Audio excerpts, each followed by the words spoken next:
His Friday sermon, Hazur, may Allah be his helper, continued to relate incidents from the life of the Holy Prophet ﷺ, which took place after the Battle of Badr. Towards the end of his sermon, Hazur, may Allah be his helper, appealed for prayers for the people of Palestine. فلسطین کے مظلوموں کے لیے دعا کے لیے دوبارہ کہتا ہوں میں، اب کم از کم اتنا ہوا ہے کہ کچھ غیر مسلم اور بعض سیاستدان ڈرتے ڈرتے ہی کچھ نہ کچھ اس ظلم کے خلاف بولنے لگ گئے ہیں، بلکہ اب تو بعض یہودیوں نے بھی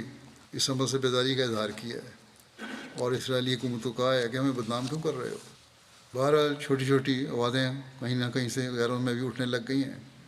اب یہ کہتے ہیں کہ 4 گھنٹے کے لیے روزانہ جنگ روکیں، جس کو پاز کا نام دیا ہے انہوں نے، تاکہ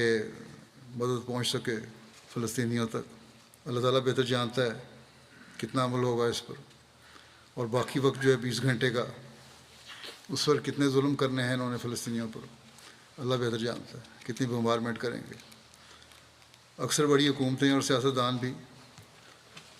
فلسطینیوں کی جانوں کی کوئی اہمیت نہیں دے رہے، ان کے اپنے مفادات ہیں، لیکن بہرحال ان لوگوں کو بھی یاد رکھنا چاہیے کہ اللہ تعالیٰ بھی ایک وقت تک ڈھیل دیتا ہے، اور صرف یہی دنیا نہیں، اگلا جہان بھی ہے۔ یہ سمجھتے ہیں کہ یہاں اس دنیا میں ہم نے فائدے اٹھا لیے